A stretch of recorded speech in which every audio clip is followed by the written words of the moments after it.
પડમપટ્ટી કૈવલની પરમગુરુ સિવાય આ બાજુ કોઈને જાણ છે નહીં. કારણ કે બધા જ ગુણ અને ગણના જે શરીરો જે બન્યા છે ને બધા, એ બધા ગુણ ગણ અને અંતસ્કરણના બધા બનેલા છે. પરમગુરુનું શરીર ગુણગણ અંતસ્કરણ સિવાયથી પડ છે. દુનિયાની અંદર દરેક સંપ્રદાયોના આદ્ય સ્થાપકો અને સંપ્રદાયના મહાપુરુષો 14 લોક સુધીનો તમે એનો વિસ્તાર જુઓ તો બધા જ ગુણ અને ગણથી જ બધા સર્જાયેલા છે. ગુણ ગણ અને ઇન્દ્રિય અંતસ્કરણથી જ બધા સર્જાયેલા છે. અને જ્યાં જ્યાં ગુણ ગણ છે ત્યાં ત્યાં એનો જન્મ નિશ્ચિત છે. અને જેનો જન્મ નિશ્ચિત છે તેનું મૃત્યુ પણ નિશ્ચિત છે. મારા સિવાય જગતના જીવોને એમાંથી કોણ બહાર કાઢે? કારણ કે આદ્ય શક્તિની તો રમત છે.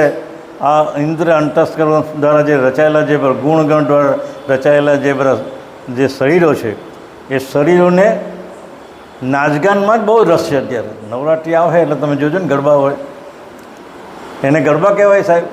તેમાંના કોઈને નીચ કરતાની ઓળખાણ નથી. ઉપર કયા એટલે બ્રહ્મા ને વિષ્ણુ ને મહેશ, અને એની ઉપર જે ગૌલોક છે, જે કૃષ્ણનું ધામ છે, ત્યાં સુધીના કોઈને આની ગમ છે નહીં. चैनल को सब्सक्राइब करिए, बेल आइकन दबाइए, ये वीडियो ज्यादा से ज्यादा लोगों तक पहुंचाइए.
कृष्ण स्वामी महाराज हेमंत करुणा सागर भगवान, नरवेद सागर महाराज, महान तपस्वी रघुराम महाराज, परमहंस सुखानंद जी महाराज, श्री विष्णुदास जी महाराज, श्री शांतिदास जी महाराज, शीतलदास जी महाराज, श्री हरिशंदास जी महाराज, सर्व संतन की, सर्वदेवन की, केवल धाम की, गुरुगाड़ी सारसापुरी की, कायम पंच की, ज्ञान संप्रदाय की, भारत तिलक की, पंचम स्वसम वेद की, जगावतान ग्रंथ वाचन प्रारंभ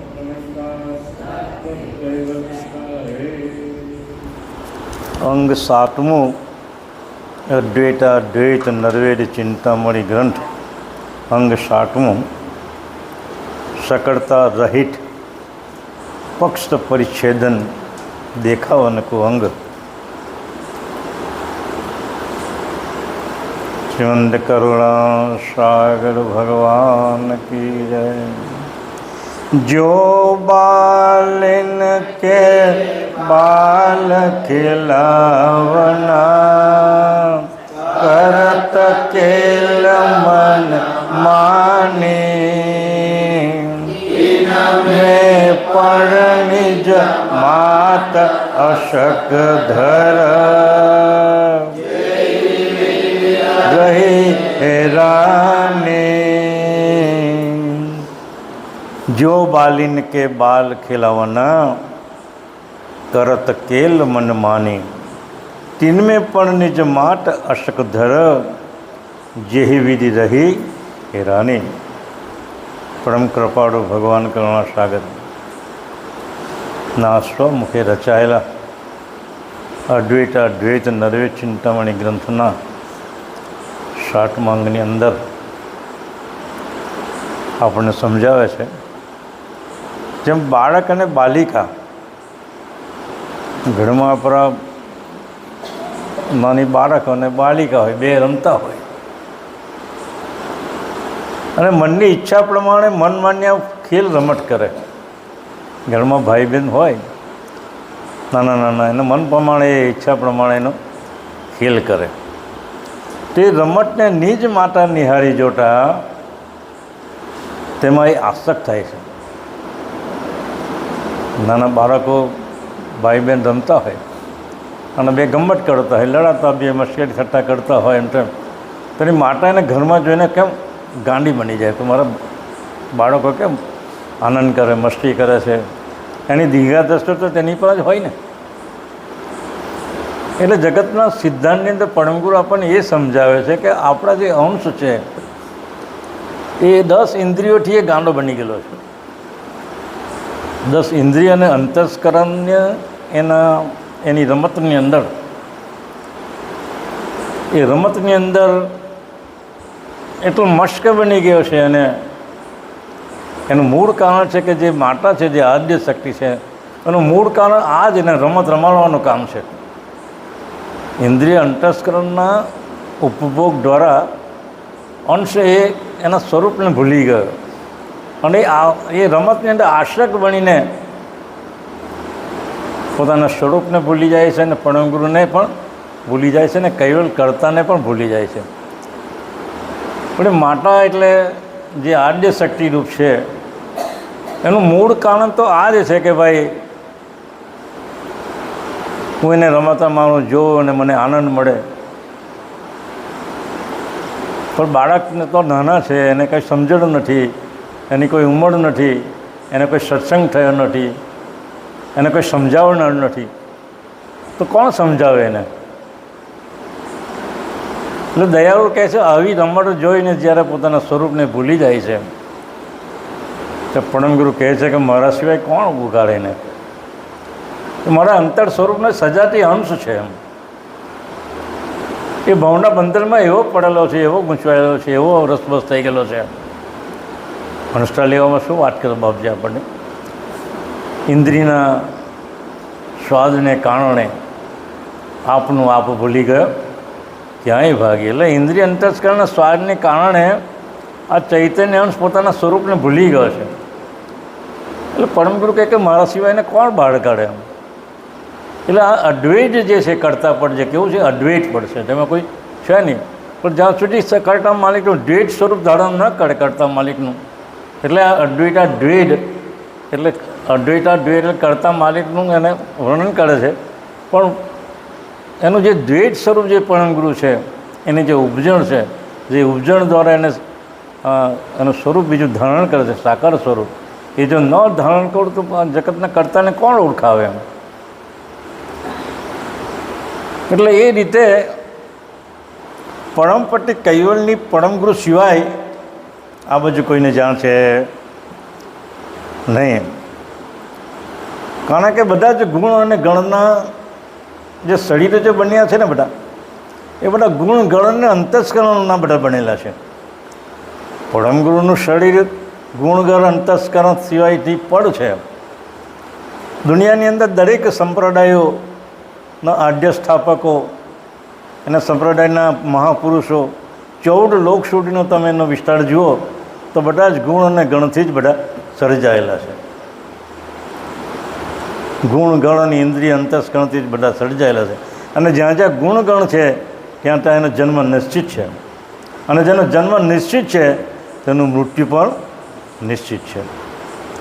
બાપજી કહે ને કે મनु તને દેખી ભૂલું મત કોઈ, ભવ તારણ બીડ ભંજન હોય, હમ તો પુરુષ અલેખ કહાય, આદ્ય અંત કોઈ પાળ ન પાય. એટલે દયાળુ કહે છે કે મારા સિવાય જગતના જીવોને એમાંથી કોણ બહાર કાઢે? કારણ કે આદ્ય શક્તિની તો રમત છે. આ ઇન્દ્ર અંતસ્કરણ દ્વારા જે રચાયેલા જે ગુણગણ દ્વારા રચાયેલા જે શરીરો છે, એ શરીરોને નાચગાનમાં જ બહુ રસ છે. અત્યારે નવરાત્રિ આવે એટલે તમે જોજો ને, ગરબા હોય એને ગરબા કહેવાય સાહેબ. અમે જ્યારે નાના હતી ત્યારે ગરબા ગાતા. અમારા દેવા કાકાની જે માં હતી પાણી દાડી, એના ઘર પાસે માટલી મૂકતા અને અમે નાના હતા ત્યારે ગરબા ગાતા. એની અંદર દીવો પ્રગટાવતા અને દીવાનો જે પ્રકાશ પેલો માટલી હોય ને એમાં નાના નાના કાણાઓ પાડેલા હોય, એ કાણામાંથી જે પ્રકાશ જે બહાર નીકળ્યો તો આખા મોહલ્લાની અંદર ફેલાઈ જતો. એટલે લાગતું બી એટલું સરસ કે ત્યાં આ કોઈ ગરબો છે એમ મૂકેલો છે. અને તેની ફરતે આપણે ફરતા અને માજીના ગરબા ગાતા. હવે તો આજે તો બધા માજી બી ખૂણામાં મુકાઈ ગયેલી છે, આજે બી ખૂણામાં મુકાઈ ગયેલી છે. અને બાપ તો કાં ભૂલાઈ ગયો તે ખબર જ પડતી નથી. એટલે આવા રસિક ભજનોની અંદર પેલા આદ્ય શક્તિને એમાં જ રસ છે કે એમાંથી કોઈ બહાર નીકળે. એટલે કહે છે કે પોતાના દિલથી બાળકો ઉપર ઘણી ખુશી બતાવવા ઉપરાંત પ્રેમ ગેલી પણ એ થઈ જાય છે. કારણ કે બાળકો રમતા હોય અને માતા એને જોયા કરે, તેમાં આદ્ય શક્તિ આ રમકડાને રમાડીએ છે, આપણને એ રમાડે છે અને એ જોઈને ખુશી થાય છે.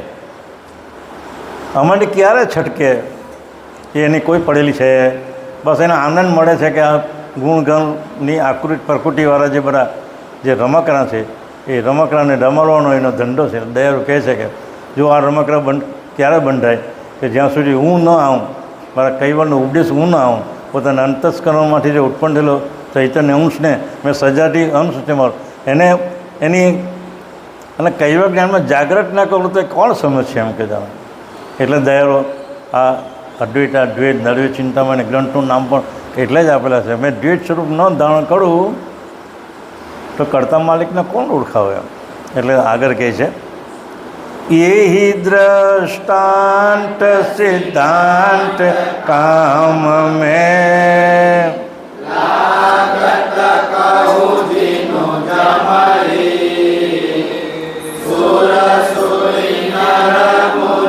જન અજ ભવ કે કઈ હુતે નહીં ગમ હે. यही दृष्टांत सिद्धांत काम में लागत कहु जिनु जब ही सूड़ी सूड़ी नल मुनिजन अजभव की कही हुटी नहीं ગમે. દયાળુ આપણને સમજાવે છે, કહે છે કે જે ઉપરનું જે દ્રષ્ટાંત આપેલું છે, પેલા બાલક અને બાલિકાનું જે દ્રષ્ટાંત આપે છે, એ દ્રષ્ટાંતનો સિદ્ધાંત સમજાવવા બાપજી કહે છે કે એ દેવતાઓ, ઇન્દ્ર, મુનિજન તથા શિવ, બ્રહ્મા અને વિષ્ણુને પણ હું જે માર્ગ કહું છું તે માર્ગની પણ એમને ગમ અને ગમ જ નથી. એટલે પછી તો આનંદ જ કરે, કિલ્લોલ જ કરે ને. દયાળુ એટલે માટે કહે છે કે જે આ ઇન્દ્રિય અંતસ્કરણ અને જે સુરતા છે એ સુરતા દ્વારા આ બધી રમત આદ્ય શક્તિ રમાડે છે. કારણ કે એ રમાવાની ગમ કઈ છે એ બ્રહ્માને નથી ખબર, વિષ્ણુ જેવા સમર્થ નથી ખબર, અને શંકર જેવાને પણ આ રમતની ગમ જે આદ્ય શક્તિ રમાડે છે એ ગમ પણ આ પુરુષોને છે નહીં. એટલે પેલા લોકો આનંદથી રમે છે અને મોસ્ટોક કરે છે. એટલે કહે છે કે જે માર્ગ મેં સમજાવવા માટે આવેલો છું એ માર્ગની ગમ આ બ્રહ્મા ને વિષ્ણુ ને શંકર ને ઋષિમુનિઓ પણ કોઈ ગમ છે નહીં એમ કહ્યું. તીન કી સમજ ન્યાવલક વાવત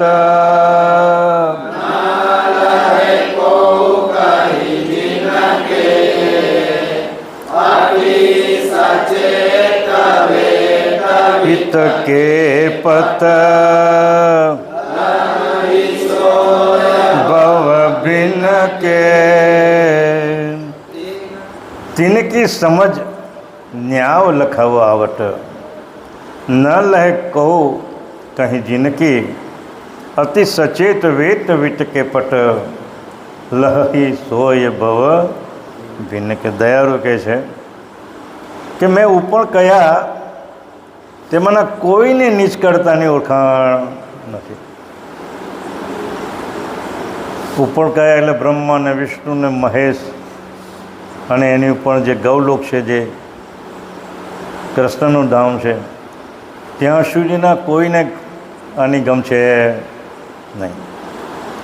તેની એવી સમજ સમજાવવાનો તથા ન્યાયનો એવો લક્ષ લખાવવાનો છે કે 14 લોકરૂપ જગતનું વીટ, જે વીટનો જે પટી તે સર્વલોકથી પર આવેલો છે તથા ભાવથી ભિન્ન છે, એવું સમજના જે હોય તેઓને જ નિજના કહી શકાય છે. દયાળુ એમ કહે છે આગળ ગ્રંથની અંદર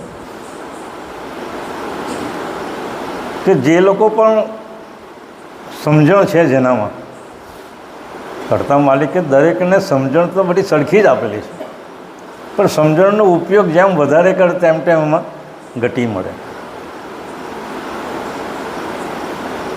કોઈ મંદિર આવે, કોઈ સત્સંગમાં જાય, પ્રાર્થનામાં જાય, ભજન મંદિરમાં જાય, આવી બધી જે ક્રિયાઓ છે, ભક્તિ માર્ગની જે ક્રિયાઓ છે, એ ક્રિયાઓમાં જે જે પુરુષો સંકળાયેલા છે, અહીંયા આપણે બેઠા છે ને, સત્સંગમાં આવેલા છે, કેટલા લોકો ટીવી જોતા અને કંઈ સિરિયલ જોતા હોય, પણ તે હવે કેટલાક તો ગ્રંથો વાંચતા પણ હોય કદાચ, પણ આવી સમજણ જેનામાં હોય એ સમજણની અંદર પરમગુરુ પોતાની વિશેષ ગતિ ઉતારે છે.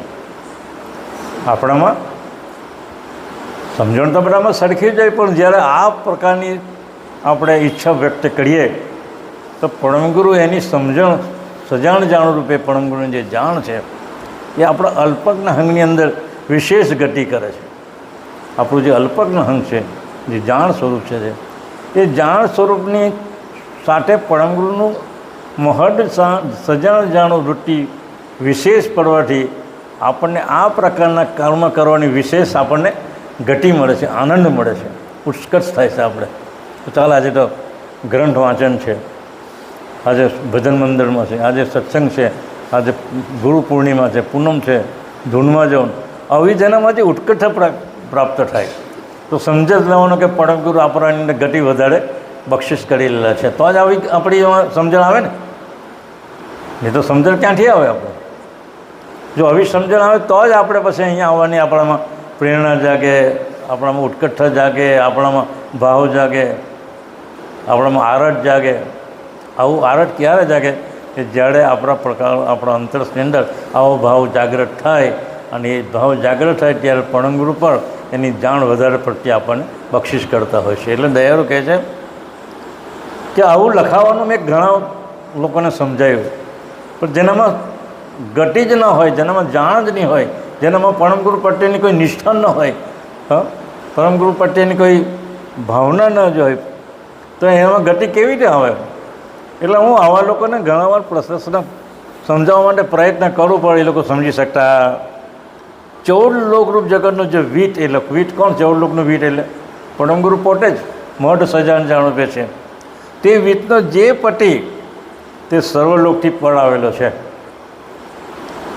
તથા ભવથી ભિન્ન છે, એવું સમજનારા જે હોય તેઓને જ નિજના કહી શકાય. હે કોઈ આરત વન પટીને કે બિછરન કરણ મેલાપું, ગુરુ પરમ કો આય મિલોટો, એ કુંદ રખે બાપો. બાપજી કે આરટવાન હોય તે જ મારા શરણે આવજો, બીજાનું કોઈ કામ છે.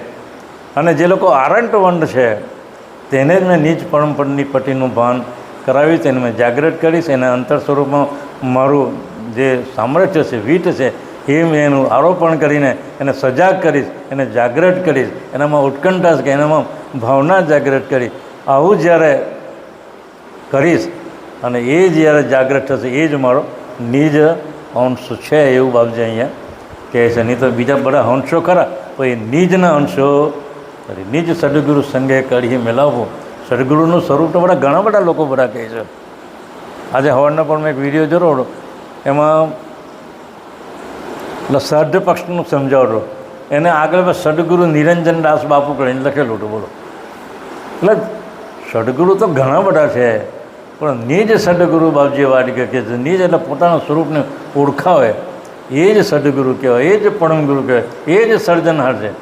સદગુરુ એ જ સર્જનહારા ઉપજે હું જાहीं से जाहीं समावन राहो कहाँ करूँ इनकी उपमाई जिनमें सरबर કોઈ નહીં. બાપજી પંચવેદમાં ચોપાઈ લખી છે. એટલે એની સરબર દુનિયામાં કોઈ છે નહીં. એ જ સદગુરુ છે, એ જ પરમગુરુ છે, એ જ સદગુરુ છે. એક જગ્યાએ તમે વાંચ્યું છે કે સદગુરુ એટલે નિજ કરતાએ બીજું સ્વરૂપ ધારણ કરીને અંશુને મળવા આવવાનું જે દેહ ધારણ કર્યો એ જ સદગુરુ છે એમ કહેવાય. અંશુને મળવા માટે કરતા માલિકે બીજું જે સાકાર સ્વરૂપ જે ધારણ કરેલું છે એને જ સદગુરુ કહેવાય. હવે કઈ વાર કરતા આવે ને સદગુરુના સ્વરૂપે બીજું કોણ આવે? પરમગુરુ જ આવે ને. બીજા માટે કોઈના માટે તાકાત છે ને કે આવું સ્વરૂપ ધારણ કરવાની. ઘણા પુરુષ એમ કહે છે બાપજી આ સ્વરૂપ કેમ ધારણ કરતા હે? એટલે ભાઈ જંબુટીમાં આપણે બહેનોએ પેલા નાટક ભજેલું ને હજારપરાની અંદર 5 સ્વરૂપ ધારણ કરેલા ને હમણાં. મૂળ જ્યાં બેઠા છે ત્યાં તો બેઠેલા જ હતા, પણ 5 હરિભક્તો એને આમંત્રણ આપવા આવે છે કે બાપજી તમે મારા ઘેર આજે ભોજન લેવા પધારજો. તો બીજો કહી ગયો, ત્રીજો કહી ગયો, ચોથો એક હરિભક્ત કહી ગયો. 5 હરિભક્તો જ્યારે કહી ગયા, બાપજીના મૂળ સ્થાન પણ બેઠેલા હતા, તેમ છતાં પણ 5 ભક્તોને ત્યાં એના 5 સ્વરૂપ ધારણ કરી અને પરમગુરુ ભોજન કરવા ગયા હતા. અને જ્યારે ફરી 5 હરિભક્તો સાંજના પાડળના ટોળે ભેગા થયા ત્યારે કે કુવેર સ્વામી તો મારા ત્યાં આવેલા. પેલો કે મારા ત્યાં આવેલા. અરે ભાઈ તારા નહીં, મારા ત્યાં. પછી ખબર પડી કે 5 ભેગા છે કે ભાઈ એને 5 સ્વરૂપ ધારણ કરે. એટલે ગમે તે ધારણ કરે, માલિક છે, સર્જનહાર છે. જગતની રચના એને કરી તો એ હું નહીં કરી શકે. તમે વિચાર કરો, ચોમાસું ગયો હવે, વાદળ ક્યાં જશે? હવે વાદળ ક્યાં સમાય? અનંત યુગથી વરસાદ પડે છે, એ વરસાદ ક્યાં રાખેલો હોય? એ સગનગરમાં કઈ જગ્યાએ રાખ્યો હોય? એને કોઈ વિચાર કર્યો છે? એક શુક્રાણુની અંદર, માના ગર્ભની અંદર એક શુક્રાણુ જાય છે. જ્યારે 9 મહિને એક બાળક બનીને બહાર આવે છે ત્યારે એના અવયવો કોણ ગોઠવતું છે? નાક કોણ ગોઠવતું છે? કાન કોણ ગોઠવતું છે? ઇન્દ્રિય અંતસ્કરણ ગુણગણ આપણે કોણ ગોઠવતું હશે? હમણાં એવો સત્સંગ કરવા ગયા ભાઈને મહેશભાઈ પૂછ્યું, આ પાપડ છે આપણા, અરે આંખની નીચેના પાપડો છે, જન્મે ત્યાંથી મળે ત્યાં સુધી તેટલા ને તેટલા છે, એમાં કોઈ વધારો થાય છે? તો એણે કેવી રચના કરીએ કે એમાં વધતું નથી ને ઘટતું નથી. સ્ત્રીને મૂછ નથી આવતી, પુરુષને મૂછ આવે છે. બાળક જ્યારે નાનો હોય ત્યારે 9 મહિના પછી તે દાંત આવે છે. તો અમે કેવી રચના કરીએ કે આ બધું થાય છે? અને કોણ કરતું હોય આ બધું? એ કરનારને તો કોઈ ઓળખો તમે. તમે તો જપ કરો ને તપ કરો, ઇન્દ્રિયને અંતસ્કરણ બધા એમાં જ હોમી દો છો. લાખો યજ્ઞ કરો છો, ધન અનંત યુગથી આ યજ્ઞો બધા ચાલી રહ્યા છે. એમાં બધું હોમાય છે, ઘી ને તલ ને જુવાર ને આ ને તે ને બધું. એ બધું દોડું રહે સાહેબ. એનો કોઈ મતલબ છે? આપણે તો અનુસંધાનમાં મેં વાત કરું છું. એ કદાચ બ્રાહ્મણો તમારી પાસે કરાવતો હોય, પણ આપણે તો અનુસંધાનમાં આપણે બધી વાત કરીએ છીએ. એટલે આ બધું કરવા છતાં પણ જગત કરતાને કોઈ ઓળખી શકતું. અને એ ઓળખાવાને માટે બાપજી કે મારું આગમન થયેલું છે, એવું જો ન પ્રગટ થયું હોય તો કરતાને કોણ ઓળખાવે એમ કે. એટલે દયાળુ આગળ કહે છે, કિએ આગો બાલિન કે બાલક સિદ્ધાંત સુની જે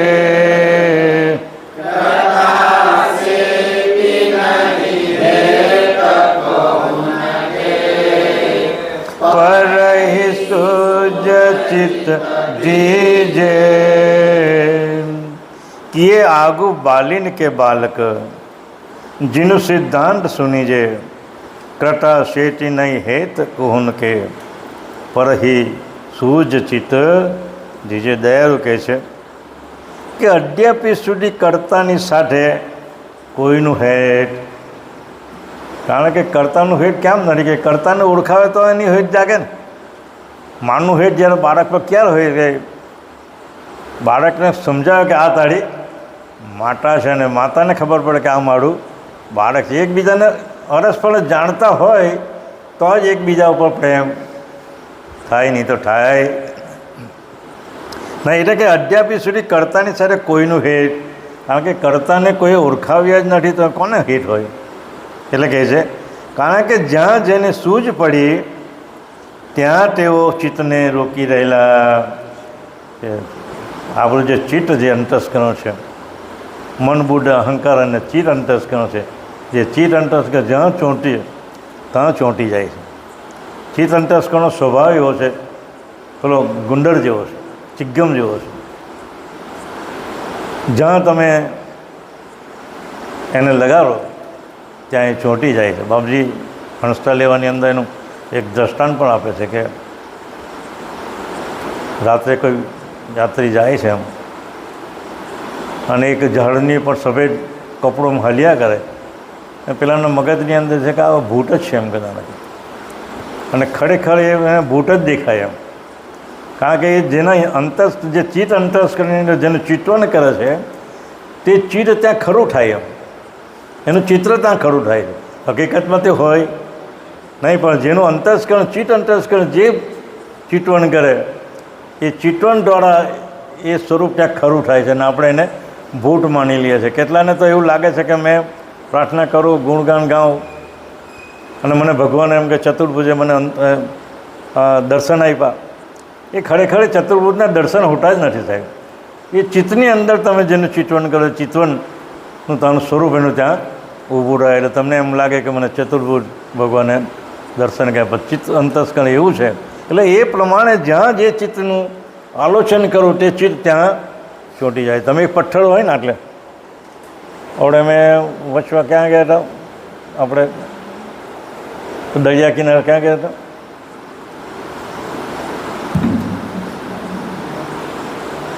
આપણું દરિયા કિનારો પેલો ભૂલી જાઓ, સુવાલી. હા, સુવાલીમાં અમે ગયેલા હતા તો એટલા બધા મોટા મોટા પથ્થરો પડેલા, બધા કાણા કાણાવાળા કાળાવાળા. મેં એને કીધું આ જીગાને, મેં એક પથ્થર જો આપણે અહીંથી લઈ લઈએ ને તો લીમડા નીચે આને મૂકી દઈએ ને તો 2-3 કંકુના છાતા નાખી દઈએ તો મહિના પછી સાહેબ આ એક ડબ્બો ત્યાં મૂકી દઈએ તો ડબ્બો ભરાય તો ઓછો પડે એટલા લોકો અહીંયા પગે લાગવા હોય, કારણ કે પથ્થર છે. લોકોનું ચિત્રું ત્યાં ચોંટી જાય છે એમ. ચિત્ત અંતસ્કરણ એવું છે. એટલે એક કાણા કાળો પથ્થરની અંદર જો કંકુલ નાખીને ત્યાં મૂકી દે ને એમાં કહે કે આ ફલાણો દાદા છે તો મહિના પછી તો મંદિર પણ બની જાય. આ જે ચોક છે ને આપણું આપેલો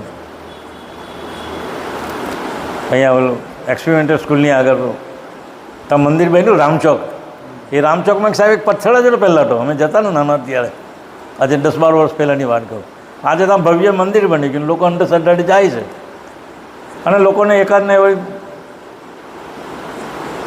લોટરી લાગી જાય તો ખુશ થઈ જાય કે હો મને આ ભગવાને જ મને, પછી તારા નસીબમાં હતું એટલે તને મળ્યું છે. બાકી નસીબ ન હોય તો દુનિયાનો કોઈ દેવ તમારા નસીબથી વધારે આપવા કોઈ શક્તિમાન છે.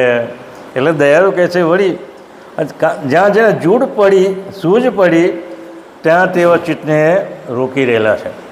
વળી બાળક બાલિકા વિશે જે દ્રષ્ટાંત કહ્યું તે સિદ્ધાંત નીચે પ્રમાણે છે. હવે આગળ જે સિદ્ધાંત બાલિકાનું દ્રષ્ટાંત આપે ને એને સિદ્ધાંત બાપજી સમજાવતી સાંભળો. એમ કે એહી તન મેં ઇન્દ્રિય દ્રષ્ટ બાલક માતા સુરત વિનુજે ચિત પતંગ આડ્ય में बसे सबन में एही तन में इंद्रिय 10 बालक माता सूरत जिनु तेही ब्रह्मा कित पतंग आड्य में बसे शवन में एही. આ શરીરમાં 10 ઇન્દ્રિયો રૂપ બાળકો જાણવા, આ ઇન્દ્રિયો રૂપ બાળકો જાણવા અને માતાની જગ્યાએ એને સુરતા જાણવી. કીત મહુથી લઈ બ્રહ્માંડિક સુધી સર્વમાં આ પ્રમાણે વસવાટ થયેલો છે. આ ઇન્દ્રિયને અંતસ્કરણને ગુણગણની એ સુરતા દ્વારા આ સર્વની અંદર એ વસવાટ કરીને રહેલો છે અને એને આનંદ મળે છે. તમારી સુરતા જ્યાં પહોંચે એ સુરતાની અંદર એટલી તાકાત છે કે તે સુરતા દ્વારા એને યાદ કરો એટલે ત્યાં એને મેસેજ પહોંચી જાય કે હું મને આજે ફલાણો ભાઈ યાદ કરે છે. એટલે સુરતામાં એવી તાકાત હોય છે. એટલે આ ઇન્દ્રિય અંતસ્કરણ સાથે જો સુરતા જોડાય અને સુરતા જોડાવાથી આ બ્રહ્માંડિક સુધીના જે સર્વ બધા ઘાટો છે એ બધા જ ઘાટોની અંદર એ બધો વસવાટ કરી રહેલી છે અને એ રીતે એનો એ આનંદ કરાવે છે. માતા એટલે આપણી જે સુરતા જે છે એને કીટ મોરથી લઈ બ્રહ્માંડિક સુધી સર્વમાં આ પ્રમાણે વસવાટ થયેલો હોય એ સર્વને બધાને રમાડી રહેલી છે. એટલે કહે છે દયાળુ કહે છે તિહિ સબન કે ઇન્દ્ર આલિંગન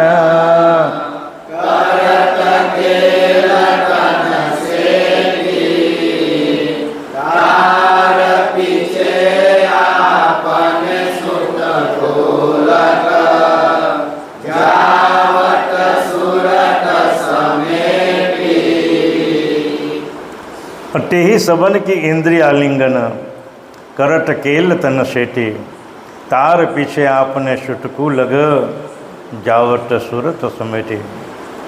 दया અહીંયા બહુ સરસ આપણને દ્રષ્ટાંત સમજાવે છે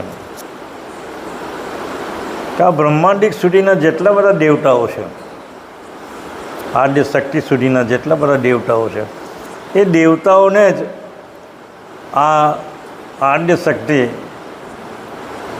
રમકડાની માફક એને ખેલ કરાવે છે. એનો સ્વભાવ છે, એને કાર્ય એને સોંપેલું છે. શિક્ષકને કાર્ય સોંપેલું હોય તો તે શિક્ષકનું ભણાવવાનું કાર્ય થાય. તેમાં આદ્ય શક્તિનું કાર્ય એવું સોંપેલું છે કે એમાંથી કોઈ જીવ બહાર નીકળે નહીં, કારણ કે એને તો જગત ચલાવવાનું છે ને. નિરંજન જ્યારે નિરંજનને છોડીને જાય છે ત્યારે શક્તિ કલ્પાંડ કરે છે. આગળ આપણે જોઈએ ને પેલું તે શક્તિ કલ્પાંડ કરે છે કે એક અડધો યુગ વહી ગયો. ત્યારે નિરંજન આકાશવાણી કહે છે હે સાણી શક્તિ તું મને હવે છોડી દે, કારણ કે હું તો મારા ધણીના સુખની અંદર, મારા પરમ પ્રકાશ શિખરની અંદર કરતા માલિકનું ચિંતન કરવા બેઠી. હવે તમને હું આદેશ કરું છું કે હવે પછીનું જે જગત જે છે એ તારે ચલાવવાનું છે અને કર્તાનો સંકલ્પ પૂરો થાય ત્યાં સુધી તારે એને ચાલુ રાખવાની છે. એટલે એ ચાલુ રાખવાના માટે આ આદ્ય શક્તિને એ કામ જે સોંપેલું છે એ કામ સોંપેલું છે એટલા માટે એને અને એમાં કોઈ દોષ લાગતો નથી, કારણ કે એ કાર્ય કરે છે. કાર્ય કરવાનું એને સોંપવામાં આવેલું છે, નિરંજન તરફથી સોંપવામાં આવેલું છે. એને કોઈ દોષ પણ લાગતો નથી. આપણે કેમ તો બાળકને બાલિકા રમતા હોય ને પછી કંઈ ગમ્મત કરીને ખીજવાઈ જાય તો આપણને માડીએ તો આપણને કંઈ દોષ લાગે? પાછળ બીજી ક્ષણ એને પાછળ પંપાડીએ પણ, કારણ કે એનું પ્રેમ છે, એનું હેત છે અને એના કાર્ય પ્રમાણે કરી રહેલી છે. એટલે કે હા, મનુષ્ય દેવતા આદિ સર્વ લોકો શરીરની ઇન્દ્રિયોનું આલિંગન કરી. કોણ કોણ કરે છે આ બધું? આદિ દેવતા એટલે બ્રહ્મા વિષ્ણુ મહેશ જે છે એ આદિ સર્વ લોકો શરીરોની ઇન્દ્રિયોનું આલિંગન કરી તે ઇન્દ્રિયોને ક્રીડા કરાવવા સુરતાને શરીરમાં પ્રેરી શરીર સાથે ઊભો કરવા લઈ જાય છે. જુઓ ખરા, પછી અમારી માણસ કોણ બચી શકે? તમે કહો. એનું કામ જ એવું છે, સુરતાને એને ક્રીડા કરવાનું, આલિંગનનું ક્રીડા કરવાનું એનું કામ છે. એટલે એમાંથી કોણ બચી શકે સાહેબ? કોઈ બ્રહ્મચારી પુરુષ તમારે શરણે આવે અને તે તમને સમજાવે તો તેનો ઉપદેશ તમને લાગે, પણ આ દુનિયાની અંદર આ 14 લોક સુધીમાં કોઈ બ્રહ્મચારી પુરુષ છે કે જેને વીટ જરા પણ હેરાન ન થયો, જે વીટ પણ એનો ઉપયોગ ન થયો એવો જે બ્રહ્મચારી પુરુષ પરમ ગુરુ સિવાય બીજો કોણ હોઈ શકે?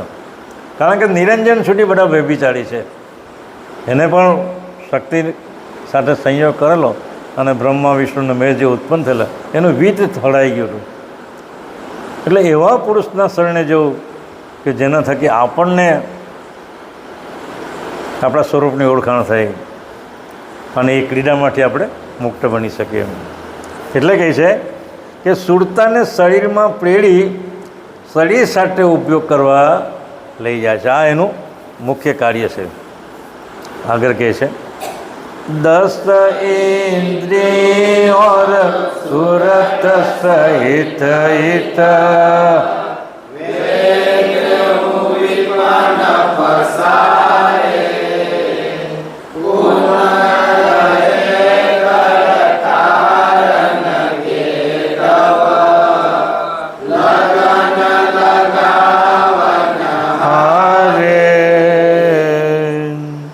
इंद्रिय 10 इंद्रिय और सुरत सहित हित वेदेहु विपन्न पसाड़े कुंड रहे कर तारन के तव लगन लगावन हारे दयारु आ संसारना जे बड़ो खेल है એ ખેલમાંથી વિમુક્ત કરવાને માટે એનું સગુણ સાકાર આપણને મળેલું છે. એ કદાચ ન આવ્યા હોત 250-55 વર્ષ થઈ ગયા,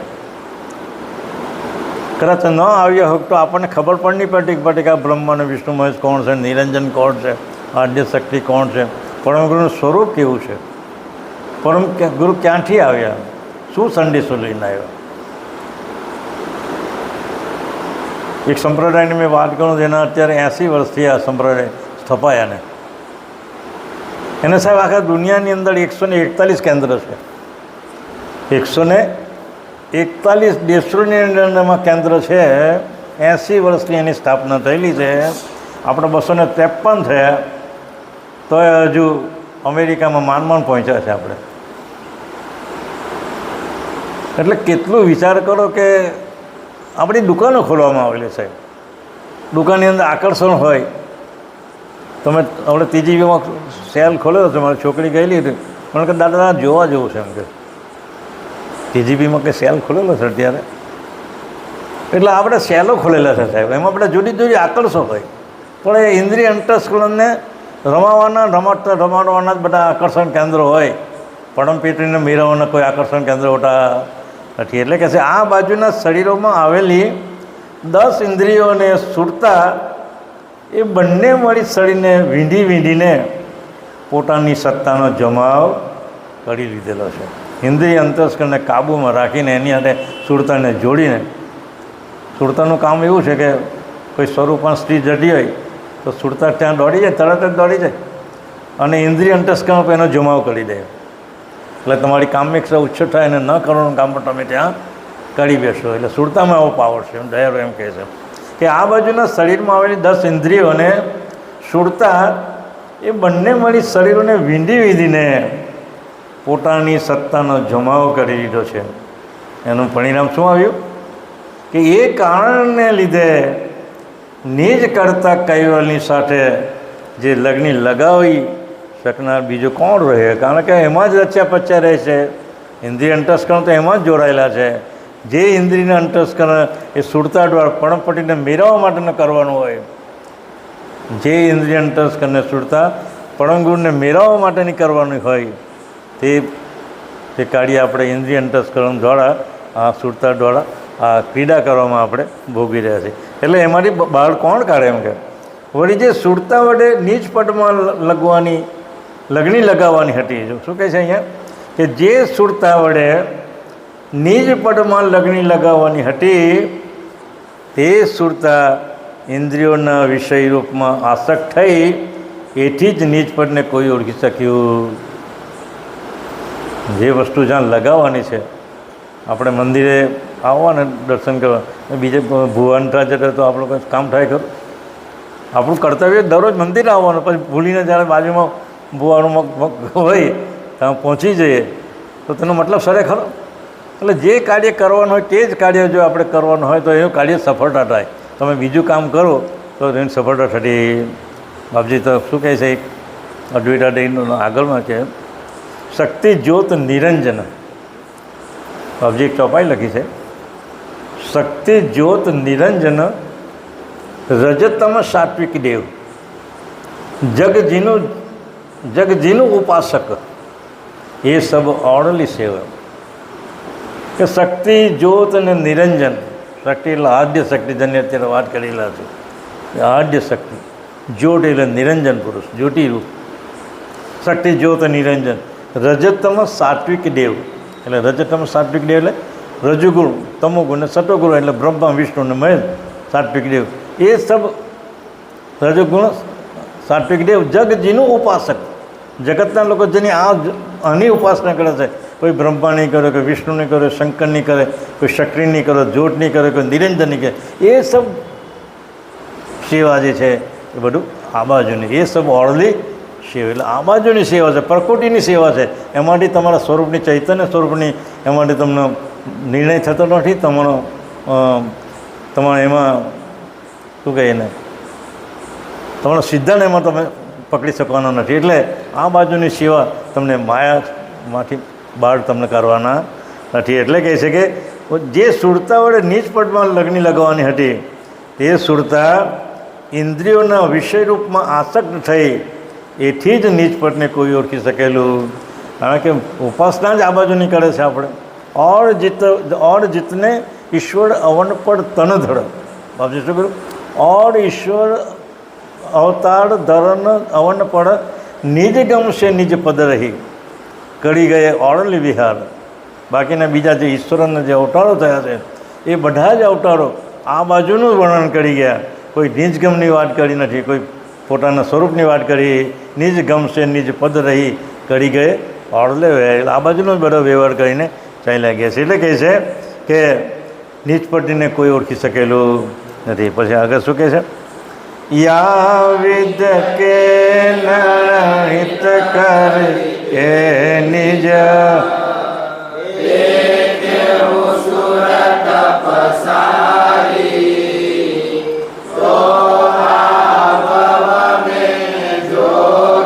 જતી જન સહિત લગત સાડી યા વિધ કે નૃત્ય કરે કે નિજ દેખે સુરત પસાડે. બાપજી કહે કે મેં આ જગતની અંદર સુરતા પસાડીને જોયું તો કોઈ એવો પુરુષ મને મળ્યો નથી કે જે પરમપતિને ઓળખાવી શકે એમ કે. એટલે શું કહે છે? યા વિધ કે નૃત્ય કરી કે નિજ દેખે સુરત પસાડી. તો આ ભવ મેં જોગી જટી જન સહિત લગત સંસારી. મેં દુનિયાની અંદર દ્રષ્ટિ પસાડીને જોયું, ઉપણ વિધિ પ્રમાણે નિર્ણય કરી નિજ સુરતારૂપ દ્રષ્ટિ પસાડીને જોતા ભવભરના સર્વ યોગી હોય, જટી હોય કે કોઈ ભગવતીજનો હોય, સંસારી હોય, એમાં જ લાગે છે. આમાંથી કોઈ બહાર નીકળી શક્યું. જગતની જેટલી ઉપાસનાઓ છે એ બધી ઉપાસના કરનારો જે વર્ગ છે અમાથી કોઈ બહાર નીકળી શક્યું. બાપજીની જે ઉપાસના કરે છે એમાં અપવાદ છે. એમાં અપવાદ બાપજીએ મૂક્યો છે કે મારી જે ઉપાસના કરે છે એને તો સ્વરૂપની પ્રાપ્તિ થવાની જ છે, એને તો પરમગુરુની પ્રાપ્તિ થવાની જ છે. કારણ કે એના અંતરની અંદર તો મારી એને ગતિ બક્ષિસ કરવાની છે. કારણ કે મારી સજાતીનો છે. પેલા બધા મારી જ સજાતીનો છે, પણ એ એના ઇન્દ્રિય અંતસ્કરણ બધા આની અંદર બધા વપરાઈ ગયેલું છે. વીટ એનું છે. એમાં જોગી હોય, જટી હોય કે બ્રહ્મા હોય કે વિષ્ણુ હોય કે મહેશ, જેટલા બી મહાપુરુષો છે એ બધાની જ ગતિ આ તરફ રોકાયેલી હોય. પરમપતિને પામવાની કોઈ ગતિ એમાં જાણી શકતું નથી. એટલે દયાળુ આગળ શું કહે છે? તે માતે નિજ ક્રતા આડ્યકુ કોલહત ઉત ઇત મેં પુરાણ શાસ્ત્ર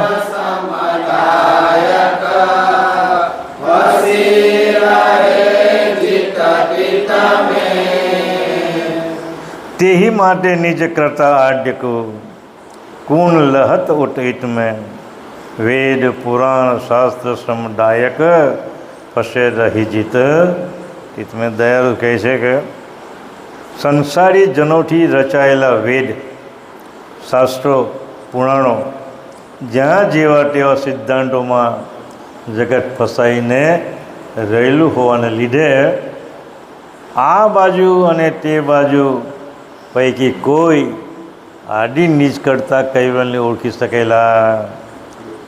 દયાળુ તો આગળ બી મેં એકવાર કીધું કે આગળ જ આવશે કે સંસારી પુરુષો દ્વારા લખાયેલા કોઈ પણ શાસ્ત્રો,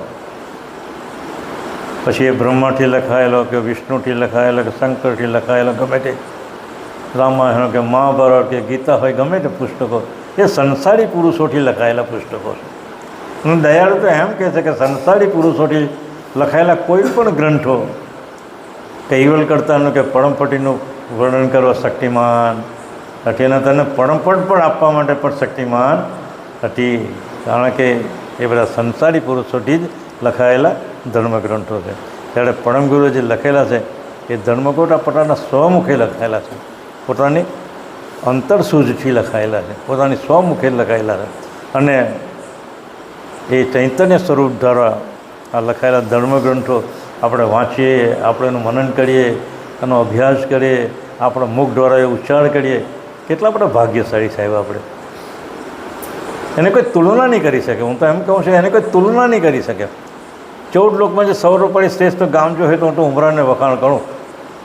એક સમય એવો આવશે કે ઉમરા ચક્રવર્તી આ ઉમરાપુરી બનશે એ મારો ચોક્કસ દાવો છે. આજે તો ભલે જે હોય તે, પણ એક સમય એવો આવશે કે આ ઉમરા ગામે ઉમરાપુરી બનશે. એટલે દયાળુ આપણને કહે કે સંસાર જન્મથી રચાયેલા વેદ શાસ્ત્રો અને પુરાણોમાં જ્યાં જેવા સિદ્ધાંતોમાં જગત રોચકાઈ રહેલું છે, એને લીધે આ બાજુ અને તે બાજુ પૈકી કોઈ આદિ નીચ કરતાં કૈવલ્યને ઓળખી શકેલા નથી. આગળ એક ચોપાઈ લઈએ આપણે. વેદ પુરાણ શાસ્ત્ર કે કરતા લહત નિજ પદ કો તિનકે જે સ્રોત પથન કે ક્યો કરી લખ આરદ કો. વેદ પુરાણ શાસ્ત્ર કે કરતા શો ન લહત નિજ પદ કો, કે આ વેદ ને પુરાણ ને શાસ્ત્ર જે છે એ નિજ પદને ઓળખી શકેલા. તો તિનકે જેહી સ્રોત પઠન કે ક્યો કરી લખેલ હર્દકુ. દયાળુ કહે છે કે વેદ શાસ્ત્રો પુરાણો આદિના રચનારા પોતે જ નિજ પદને ઓળખી શકેલા નથી.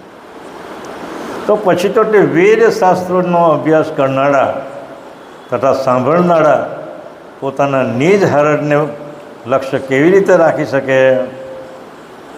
તો દીકરો બાપ જ નહીં જાણતો હોય તો દીકરો કેવી રીતે જાણી શકે? તે બધી બાબતો છે.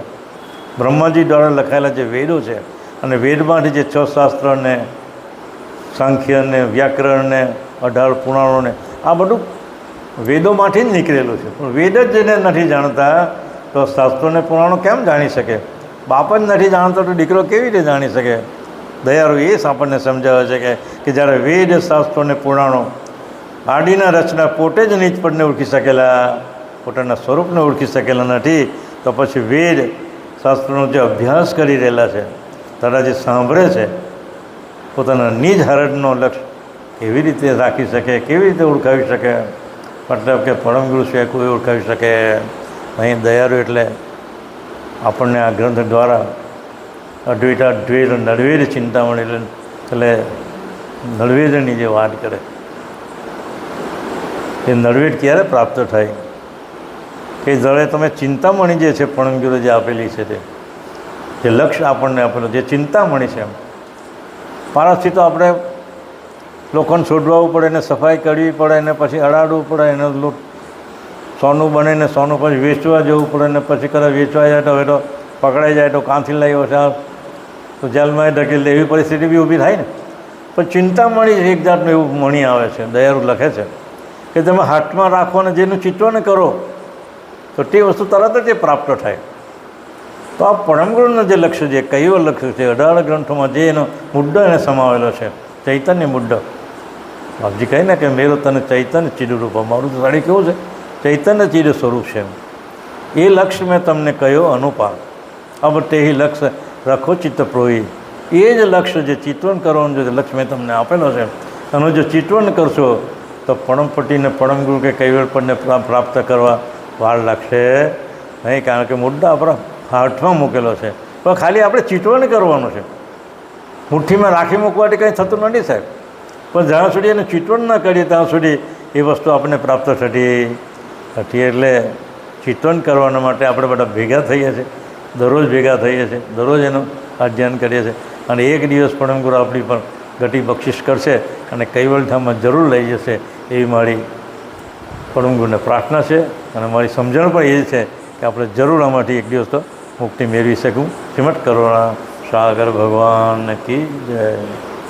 આદ્ય સક્ર સ્વરાજ કરુણેશ કૈવલ્યકર્તા કી, કૃષ્ણ સ્વામી મહારાજ કી, શ્રીમંત કરુણા સાગર ભગવાન કી, નરવેદ સાગર મહારાજ કી, મહાન તપસ્વી રઘુરામ મહારાજ કી, પરમહંસ સુખાનંદજી મહારાજ કી, વિષ્ણુદાસજી મહારાજ કી, કાંતિદાસજી મહારાજ કી, શીતલદાસજી મહારાજ કી, અવિશલદાસજી મહારાજ કી, સર્વ સંતન કી, સર્વ દેવન કી, કૈવલ્ય ધામ કી, ગુરુગાડી સારસાપુર કી, कायम पंथ की, ज्ञान संप्रदाय की, भाल तिलक की, पंचम स्वसम वेद की, जगह स्थान की, ग्रंथ वाचन पूर्णावधि समय का, सत कैवल्य शाहे।